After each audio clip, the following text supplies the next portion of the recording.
तुम्ही तर बरंच असाल, मी पण बरंच आहे. सो गाईज आता आपण 2 ड्रॉइंगची ड्रॉइंग काढणार आहे. मला समजत नाही कुठली ड्रॉइंग काढू.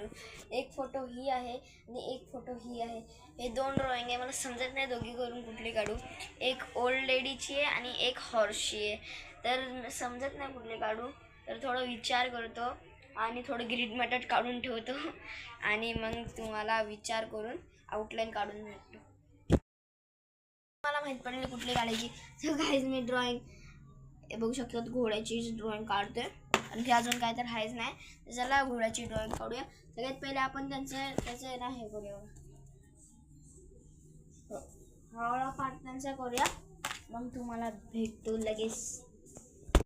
बघू शकतात माझी ड्रॉइंग तर इतकी झालेली आहे, पण अजून समजत नाही. हा वाला एरिया आहे ना त्यांच्या केसांचा आहे, पण तो समजत नाही त्यांचं ते केस आहे ते काढू कसं. कारण की हे बघू शकतात इथं, तुम्हाला दाखवतो मी.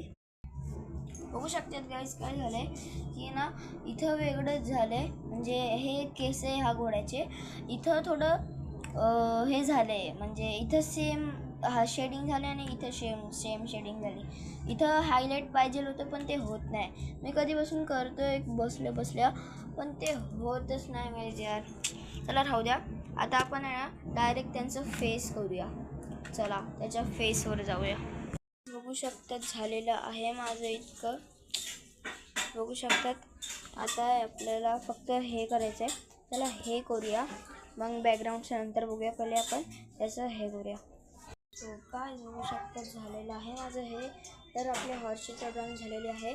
आता फक्त आपल्याला त्याचं बॅकग्राऊंड करायचं आहे. तर चला बॅकग्राऊंड करूया आणि तुम्हाला फायनल रिझल्ट दाखवूया. सो गाईज ड्रॉइंग तर झालेली आहे. कशी आहे ते सांगा. आजसाठी फक्त एवढंच. नेक्स्ट ब्लॉगला भेटूया. ड्रॉइंग एन्जॉय करून जावा.